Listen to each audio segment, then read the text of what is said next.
지금 제가 여기 사채를 설명해서 사용할 금액은 가상의 금액이에요. 가상의 금액. 실제 금액이 아니니까 금액보다는 분계 원리를 가지고 좀 보셔야 돼요. 왜 이렇게 하는가 그런 성격을 설명드리는 거고, 다음 우리 책 바꾸고 나면 제가 진짜 숫자를 가지고 한번 보여드릴 건데 재미없어요. 제가 재미없다는 건 많은 분들이 싫어하시더라고. 근데 시험에서는 만나요. 그래서 알려는 드릴 거지만 지금은 이제 그런 숫자는 아니니까 가상 숫자라서, 가상 숫자라 말하는 이유가 나중에 이 숫자를 이용하실까봐.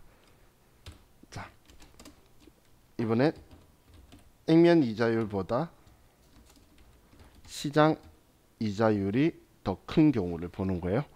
지금 두 번째니까 액면 이자는 10%인데 시장 이자가 12%라는 이야기예요.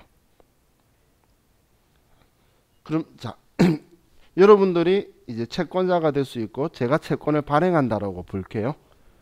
그럼 저한테 돈 빌려주면 10% 이자를 받을 수 있는 거예요. 근데 여러분들이 은행이나 시장에 돈 빌려주면 12% 이자를 받을 수 있는 거예요. 그럼 저한테 돈 빌려줄까요? 안 빌려주겠죠? 근데 그 안 빌려주려는 이유를 보면 저한테 돈을 빌려주면 3년 동안 매년 100만 원의 10%인 저한테는 10만 원씩 이자를 3번 받게 되겠죠. 3번 해서 30만 원의 이자를 받을 건데 우리 회사 액면대로 가지고 가면, 그런데 여러분들이 시장에 돈을 빌려주면 12만 원의 이자를 받고 3년이니까 그러면 36만 원의 이자를 받을 수 있다는 거예요. 그럼 지금 6만 원 저한테 돈을 안 빌려주겠다는 이유를 보면 6만 원 때문에 안 빌려준다는 거네. 그죠? 방금 2% 하는 순간 엄청 큰 것 같다가 겨우 6만 원 때문에 안 빌려주려고 그러니까 좀 마음이 그렇죠. 그죠? 근데 저는 이 6만 원을 어떻게든 해소해서 돈을 빌려야겠다는 거예요. 왜냐면 이 돈으로 우리 기계 장치를 사서 뭔가를 만들어야 돼. 지금 돈이 필요한데 상법이 무조건 100만 원 갚아야 되고 10만 원 이자만 주도록 법이 막고 있다는 거예요.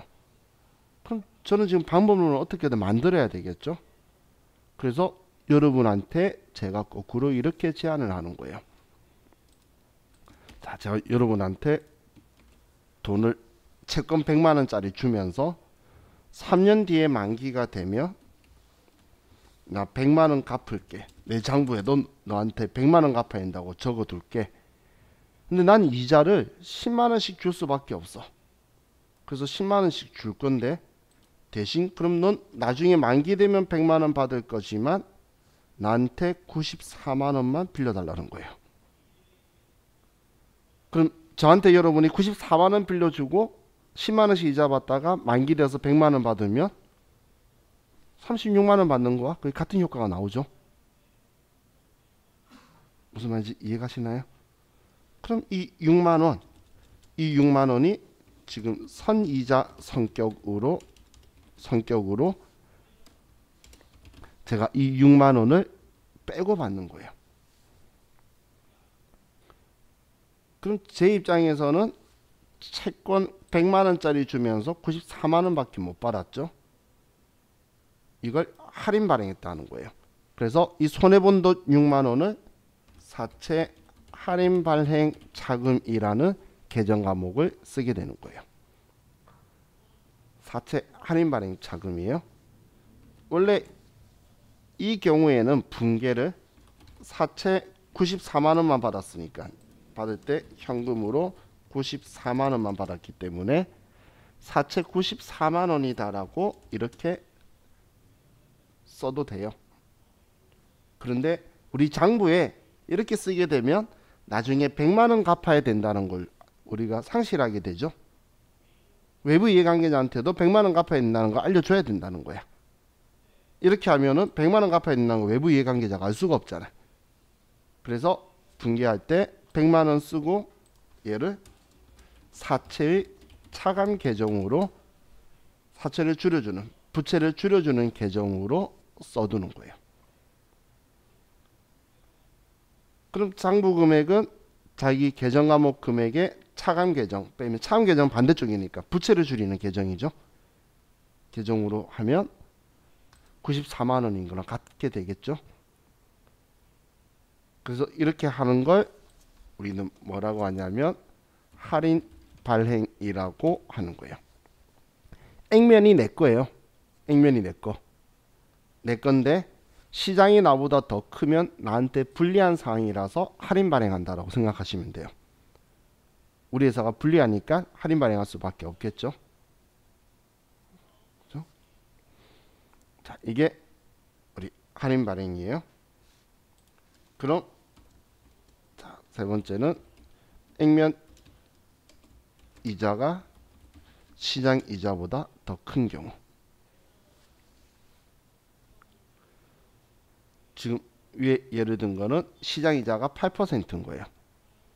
자, 그럼 여러분은 저한테 돈을 빌려줄까요? 근데 중요한 건 제가 싫어요.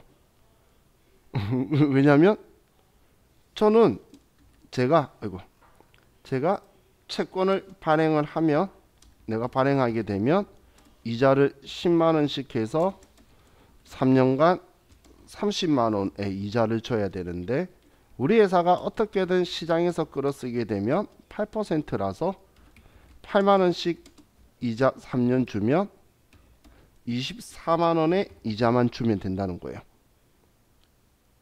그럼 내가 채권 발행해서 돈 자금을 안 만들고 싶은데 여러분이 저한테 꼭 돈 빌려주고 싶대.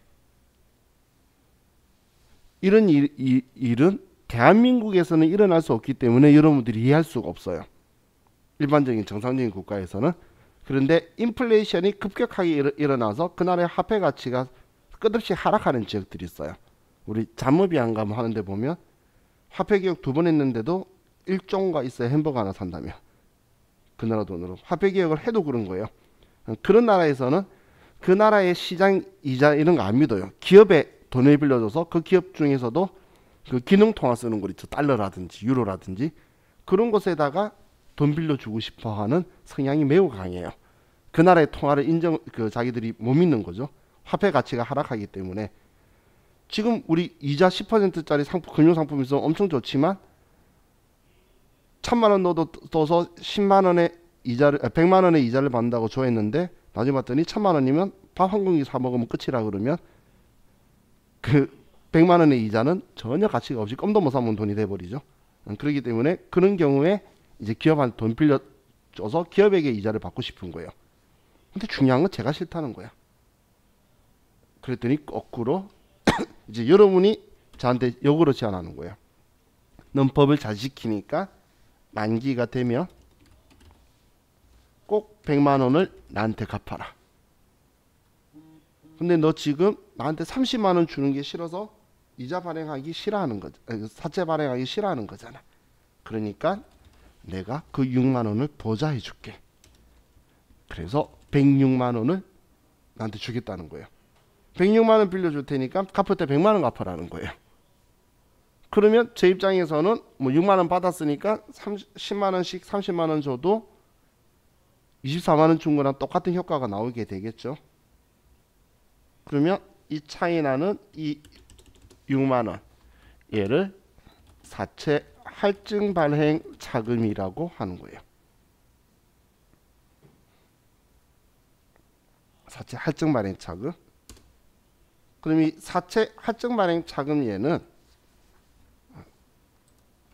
사실 지금처럼 이렇게 발행을 하면 대변의 사채, 차변의 이해를 발행하면서 받은 게 106만 원이죠.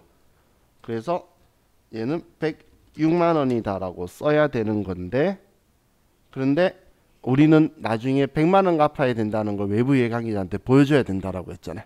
그래서 100만 원을 지키면서 얘를 더해주려면 지금까지는 빼주려면 반대쪽에 썼죠.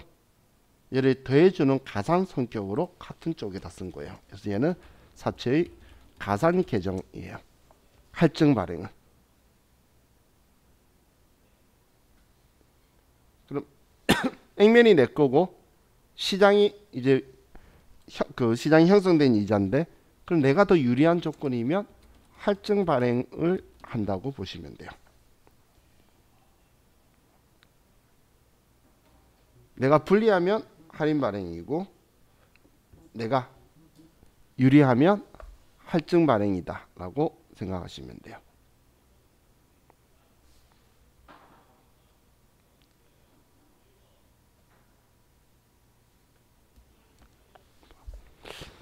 자, 그럼 지금 제가 이 세 가지를 가지고 있는데 여기에서 보시면 지금 여기에서 사채 액면가액은 100만 원이죠. 그죠? 사채 발행가액, 발행했을 때의 장부가액이 발행가액인데 얘는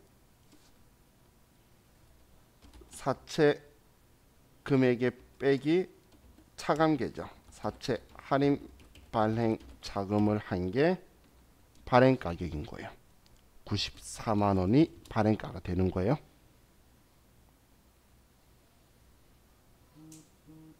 발행가는 이 돈이 아니고 얘예요. 여기에서 얘를 깎은 거. 장부 가격. 장부 가격은 차감 계정이 있으면 빼고 가산 계정이 있으면 더하는 거라 그랬잖아요. 그럼 얘도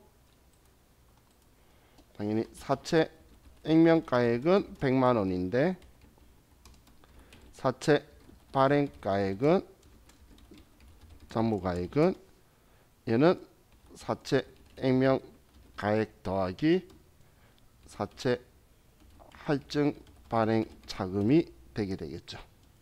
그래서 얘는 106만 원이 된다라는 거예요.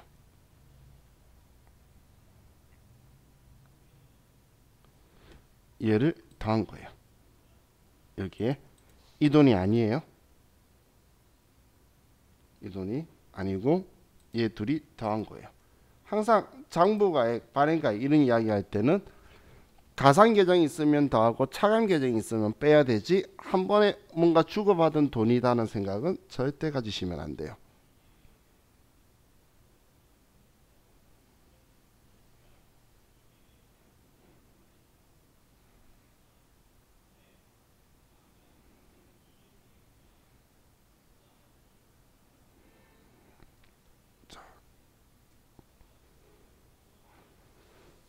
그럼 여기에서 조금만 업그레이드를 한번 해볼게요. 자, 지금 2번 상황 가지고 볼게요. 2번은 할인 발행이었었죠. 그럼 2번 지금 발행하는데 액면 이자보다 시장 이자가 더 큰 상황이었는데 얘가 10%, 얘가 지금 12%일 때였죠. 그런데 여기에 사채 발행비가 3만 원이 현금으로 더 들어갔다고 볼게요. 자, 일단 기본적으로 그냥 단순하게 생각할게요. 얘 있기 전에 얘만 발행했을 때 사채 발행하면서 얼마 손해봤죠? 이때 사채 발행하면서 얼마 손해봤죠? 6만원 손해봤죠? 그죠? 이자율 차이 때문에 6만원 손해봤는데 근데 또 사채 발행비 3만원 더 준대. 그럼 얼마 손해봤죠? 9만원 손해보게 되죠. 사채 할증 발행 자금은 우리 분계로는 사채 발행하면서 손해본 돈으로 보면 돼요. 그럼 얘는 이렇게 분계될 거라는 거예요. 대변에 사채, 얘는 무조건 액면가예요. 얘는 액면가 안 쓰면 틀리는 계정 과목이에요. 지금까지 이전에는 액면가 쓰면 안 된다 그랬잖아. 그리고 얘는 액면가를 안 쓰면 틀리는 거예요. 그리고 차변에 자, 내가 현금으로 94만 원을 받아서 6만 원 손해인 줄 알았는데 사채 발행비가 돈이 또 3만 원이 더 나간대요. 그러면 차이 나는 돈은 9만 원이 되죠. 그죠? 이 9만 원이 사채 할인 발행 자금이 될 거라는 거예요. 사채 할인 발행 자금. 지금은 제가 그냥 일부러 현금 쓴 거예요. 이건 빼고 받을 수도 있고 보통 예금, 현금 이럴 수도 있고 그렇기 때문에 일부러 따로따로 쓴 거니까 빼고 받는다면 91만 원 받았겠지. 그죠? 그럼 우리 분계 목적으로는 사채 할인 발행 차금은 사채 발행하면서 손해본 돈이라고 생각하면 되겠죠. 그러면 액면가보다 작게 받고 또 부대 비용까지 손해본 돈들이 액면가보다 작게 받는 손해본 돈들이 사채 할인 발행 차금이라고 보시면 돼요. 그럼 이때 자 우리 이 경우에 사채 발행 금액은 얼마죠? 사채 발행 금액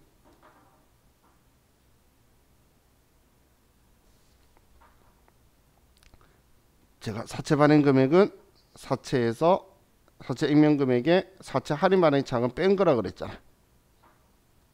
그죠? 발행가액은 그러면 얘는 발행가액은 액면 금액이 100만 원이고 사채 할인 발행 차금이 9만 원이니까 사채 발행가액은 91만 원이 되는 거죠. 앞에 그래서 제가 이런 이야기 한 거예요. 얘가 사채 발행 금액 아니에요. 얘에서 얘 빼는 거예요. 라고 계속 이야기하는 거예요. 얘가 사채 차감 계정이잖아. 그죠? 차감 계정은 뺀 발행 금액은 발행가액은 장부가액이에요. 그래서 91만 원인 거예요. 왜 91만 원이 발행가액이라고 말하는지 이해가시죠? 그죠? 은진씨 이해갔죠? 자 그럼 화면에 보이게 붙여서 액면가 아이고 왜 이래. 액면 이자가 10%인데 시장 이자율이 8% 이런 경우에 사채 발행비가 3만 원 들었어요. 자, 이걸 같이 붙여서 볼게요. 자, 그럼 우리 처음 사채 발행비 없을 때 사채 발행하면서 6만 원 더 받아서 6만 원만큼 사채 발행하면서 이익 본 거였잖아요. 그럼 6만 원 득 본 줄 알았는데 3만 원의 사채 발행비가 들어갔어요. 그럼 실제로 얼마 이익 보게 된 거죠? 3만 원 이익 보게 된 거죠. 그렇게 분괴될 거라는 거예요. 그러면 얘는 대변의 사채 얘는 무조건 액면가 그리고 차변에 나는 106만 원을 받는데 6만 원 득인 줄 알았더니 사채 발행비가 3만 원이 더 들어간 거예요. 그러면 이 3만 원만 사채 할인 발행 할증 발행 차금이 되게 되는 거예요. 그럼 이때 자 사채 발행 금액은 얼마가 되죠?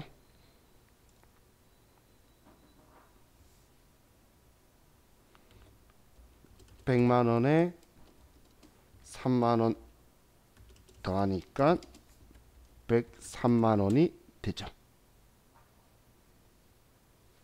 발행 금액은 사채 금액에 가산 계정이 있으면 더하고 얘처럼 차감 계정이 있으면 빼는 게 발행 금액이라고 그랬잖아. 그럼 가산 계정이 3만 원이죠. 그죠? 그래서 이론 시험에서는 뭐라고 나왔냐면 사실 분계는 쉬워요. 지금 빼고 이 돈도 손해본 돈이다. 이익 본 돈에서 줄이거나 손해본 돈에서 더해주는 거라서 다른 거랑 똑같아요. 그냥 손해본 돈이라고 생각하면 되는데 시험에서 사채 발행 비용은 사채 할인 발행 자금에 가산하고 사채 할증 발행 자금에 차감한다라고 표현을 하고 또 뭐라고 표현하냐면 사채 발행 비용은 사채 발행가액에서 차감한다라고 표현을 해요. 이 두 개는 같은 말이에요.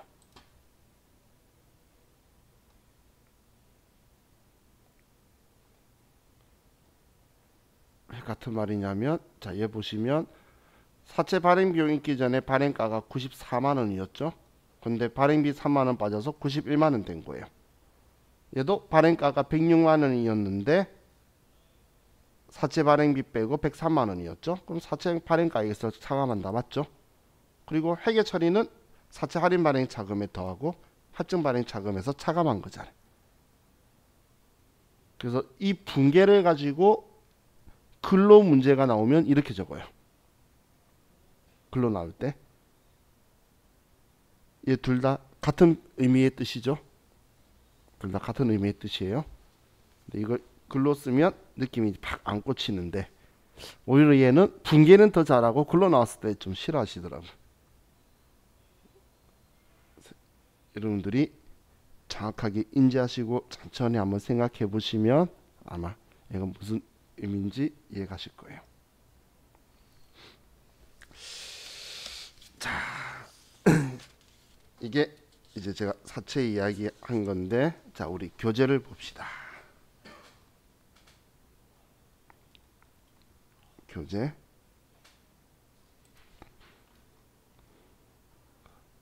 자, 사채 액면이자 시장이자 필요 없고 다음 페이지 넘기시면 72페이지에 자, 시장이자와 액면이자 있을 때 액면이자가 우리 거라 그랬죠? 액면이 우리 거라 그랬어요? 우리 거보다 시장이 더 크니까 우리가 불리한 조건이네. 그래서 할인 발행하는 거예요. 우리 거와 시장이자가 일치하면 액면 발행하는 거고 액면 우리 거가 시장보다 유리하면 우리는 할증 발행, 액면 금액보다 높게 돈을 받을 수 있겠죠. 그죠?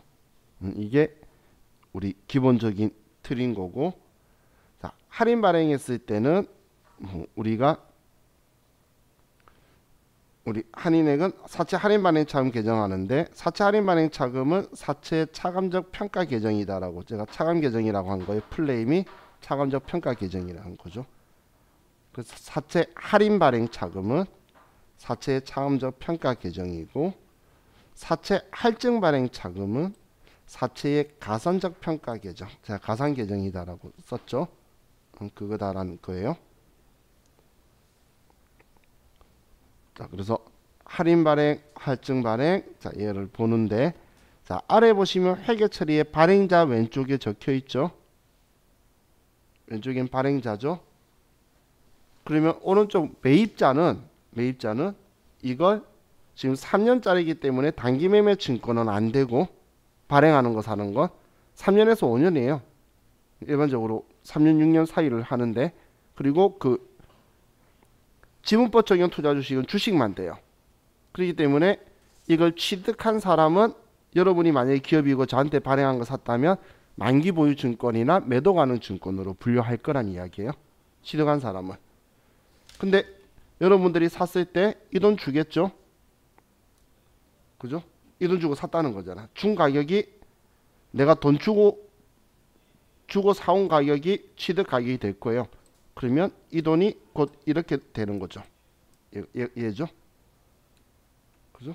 그래서 사는 사람은 그냥 준 돈이 들어오는 거예요. 얘는 앞에 예를 들면 94만 원짜리가 될 거고 얘는 106만 원짜리가 될 거예요. 사는 사람 입장에서는 사는 사람은 자기가 지급한 돈이고 발행한 사람은 발행 돈과 액면가액의 차이가 할인 발행, 할증 발행이 되는 거지만 취득한 사람은 그냥 내가 얼마 주고 얘 사왔다라고 쓰는 거예요. 만기 보유 증권이든 아니면 매도 가능 증권이든 이렇게 된다라는 거예요. 자, 그럼 뭐 오른쪽에 부분 재무 상태표 적혀 있는데 자, 얘는 크게 의미는 없는데 이 표시 하나 볼게요. 우리 회계 장부나 재무제표는 제가 마이너스를 쓰는 게 아니라 그랬죠. 그래서 재무제표에서는 마이너스 써야 될 거를 양가로를 써요. 양가로를. 죄송한데 저 전화 한 통만 좀 받을게요. 죄송해요. 은행이라서. 우리 이 재무회계에서는 마이너스 음수를 안 써요. 그래서 그 표현할 때 양가로를 쳐요. 왜 양가로를 치냐면 자산은 무조건 차변에 써야 되고 부채는 무조건 대변에 써야 되는 거예요. 그럼 사채 할인 발행 차금은 사채를 줄여주는 건데도 대변에 쓸 거라는 거예요. 그래서 보여줄 때 가로를 써요. 가로를. 그러니까 이런 방식으로 쓸 거란 이야기예요. 우리가 일반적으로 관리용은 뭐 차감 계정이 있어도 왼쪽에다 이렇게 쓰는데 이제 제출용으로 가는 순간 얘네들이 지금 괄호로 돼 있죠. 줄여주는 거라는 의미를 괄호로 쓴다는 이야기예요. 얘는 할증만 있으니까 플러스인데 이 괄호가 우리는 관리용만 가지고 생각하시면 나중에 회사 갔다가 당황해요. 우리가 이렇게 작성해 둔 거를 얘 둘이 매출 채권이라 그랬죠. 합쳐가지고 얘 둘이 차감 계정이니까 한 방에 합쳐가지고 얘 같은 경우도 매출 채권에 대손충당금 가로로 이렇게 보여주는 거예요. 그걸 지금 이제 부채니까 대변에 이렇게 보일 거다라고 쓴 거예요. 근데 방금 제가 봤던 그 회사는 할증이니까 얘가 가로가 없이 적혀 있었죠. 지금처럼 이렇게 표현을 할 거다라고 보시면 돼요. 얘는 필요 없이 적어놨어요. 자, 이게 우리 사채에 대한 이야기고, 다음 장기 차입금이 있죠. 장기 차입금에서도 얘가 중요한 게 아니고 얘 또 마치 유동성 장기 부채를 알려주려고 하는 것처럼 내용이 적혀 있죠. 유동성 장기 부채 제가 나온다고 앞에 이야기했었잖아요. 그죠? 그렇기 때문에 얘도 장기 차입금이 중요한 게 아니고 유동성 장기 부채로 유동성 대체할 거다라는 거. 내년에 상환일 때. 근데 이 상환하는 거 나중에 보면 예를 들어 5억을 빌렸어요. 근데 5억을 내년에 상환한다 그러면 전부 다 유동성 대체를 하는데 5억을 5년간 1억씩 상환한대. 그러면 내년에 상환하는 1억만 유동성 대체하는 거예요. 또 그 다음 연도에 1억, 그 다음 연도에 1억. 왜냐하면 첫 번째 1억만 갚는 거지 4억은 내년에 안 갚아도 되잖아. 그 외부 이해관계한테는 1억만 갚아야 된다. 그러니까 5년간 나눠서 갚는다고 하면 그렇게 내년에 갚아야 되는 것만, 상환기간이 내년인 것만 유동성 대체한다라고 보시면 돼요. 다음 임대보증금은 임차보증금하고 반대죠. 임차보증금은 우리가 뭔가를 빌리기 위해서 보증금 건 거고, 이건 임대, 내가 뭔가를 빌려주기 위해서 보증금 받은 거예요. 그래서 임대보증금은 부채예요. 임차보증금은 내 돈이에요. 임대보증금은 그럼 반대로 내 돈이 아니란 이야기예요. 내가 뭔가 빌려주면서 받은 거고 그 사람이 나가면 돌려줘야 되는 거예요. 그럼 얘도 중요한 건 거래처 써도 된다는 거예요.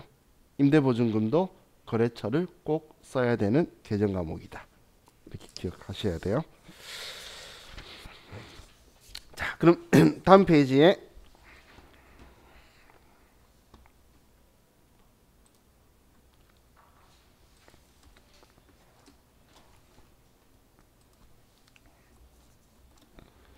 퇴직급여 충당 부채라는 계정 과목이 있는데, 이 충당 부채라는 표현은 확정된 채무를 이야기하는 거예요.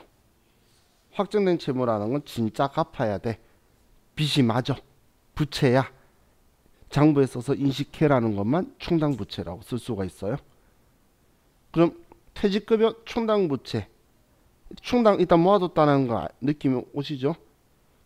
원래 실질적으로 일어나는 건 아닌데 형식적으로 우리 회사가 직원의 퇴직금을 장부상 적립하는 계정이라는 말도 안 되는 표현이에요. 왜냐하면 실제로 돈을 안 모아두잖아. 그죠? 그러니까 장부상 모아두겠죠. 그럼 표현이 퇴직급여 추계액이라는 표현이 있어요. 퇴직급여 추계액이라는 건 기말 전직원 퇴사 시 지급해야 할 퇴직금을 이야기하는 거예요. 퇴직금 전에. 전 직원이 그만둔다면 퇴직금을 얼마 줘야 되느냐. 그걸 퇴직급여 추계액이라고 하는 거예요. 추계액은 추정하여 계산한 금액. 퇴직금 얼마 줘야 될지를 계산해 보는 거예요. 그럼 이 금액을 설정을 해 둘 건데 설정할 때 어떻게 회계 처리하냐면 차변에 퇴직급여 얼마 대변에 퇴직급여 충당 부채 얼마 이렇게 처리할 거예요.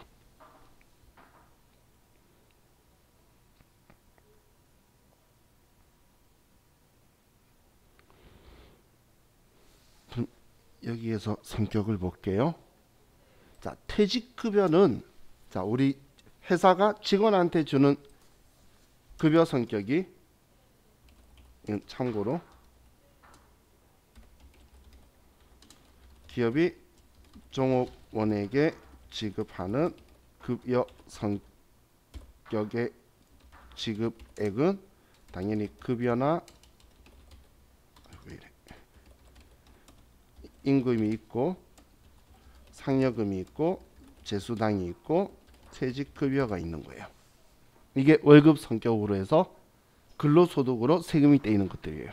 근데 이 퇴직금만 빼고 이 세 개는 다. 그럼 지금 얘네들의 다 특징이 뭐냐면 비용이라는 거예요. 회사 입장에서는.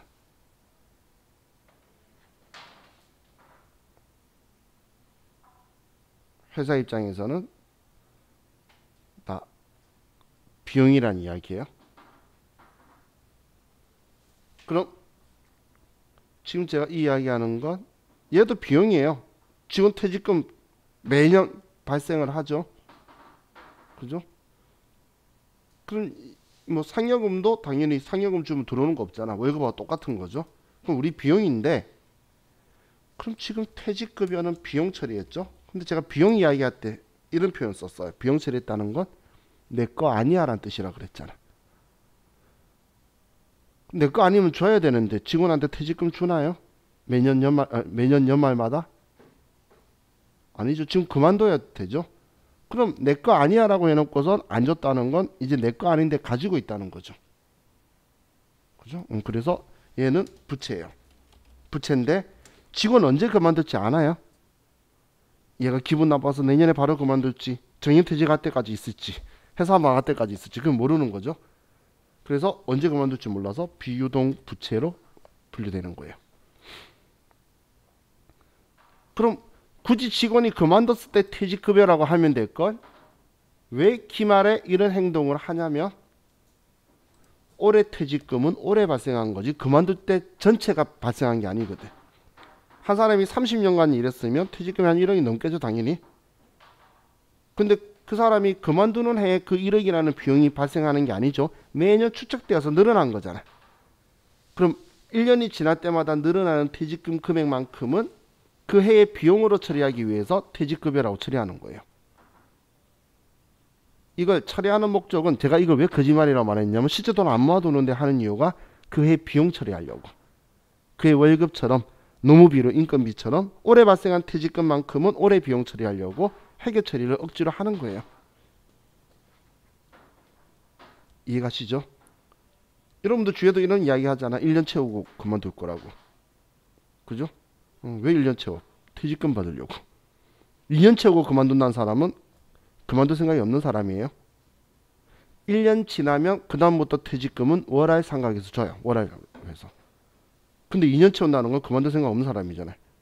그런 사람하고는 이야기하지 마요. 그만두는 이야기. 스파이가 될 수 있잖아.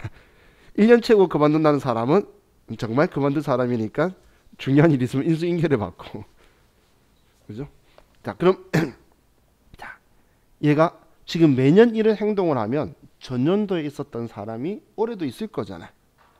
그럼 매년 이렇게 모아두겠죠. 그리고 얘는 부채니까 장부에 내가 안 끌었으면 안 없어지고 있을 거라는 거예요. 그럼 우리는 이것 때문에 더 편한 게 매년 발생할 때마다 얘를 모아두니까 그러면 추계하고 충당 부채 잔액만큼이 올해 증가한 만큼의 금액이 되겠죠. 그죠? 그래서 퇴직급여 충당 부채 기말 설정하는 건 우리가 공식은 퇴직급여 충당 추계액을 구하고 추계액의 퇴직급여 충당 부채 잔액을 빼면 퇴직급여, 저는 보충액이라 표현 잘하는데 시험에서 추가액이라고 해서 우리를 현혹시켜요. 정말 나쁜 사람이죠. 추가액을 주면 이 금액을 쓰면 되고 추계액을 주면 추가액으로 만들어서 이 금액으로 회계 처리할 거라는 거예요. 예를 들어서 전 직원이 그만뒀을 때 해야 될 게 1억이고 퇴직급여 총당부채 전년도까지 설정해 둔 게 4천이라는 거예요. 자, 이렇게 봤을 때 올해 더 추가된 게 얼마란 이야기죠? 4천만 원이 올해 더 발생했다고 볼 수 있겠죠? 그죠? 그러면 4천만 원을 가지고 기말에 차변에 퇴직급여 4천만 원. 그럼 얘 비용 계정 항목이라 그랬잖아. 그래서 어느 부서 직원의 퇴직급여냐라고 될 거고 대변에는 퇴직급여 충당 부채 4천만 원이다. 이렇게 해서 6천만 원 있던 거에 4천만 원 더 써서 합쳐져서 1억이 되도록 분개할 거라는 거예요. 이것도 비용 처리하는 거니까 생산부 거와 사무직 거를 구분해서 보는 거예요.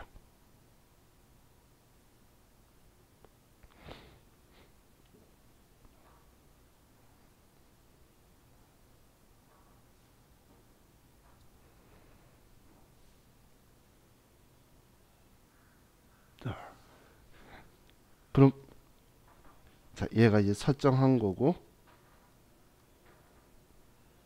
이제 우리 사용하는 거하고는 내일 봐야 될 것 같아요. 하면 우리 정해진 시간 안에 못 끝낼 것 같아요.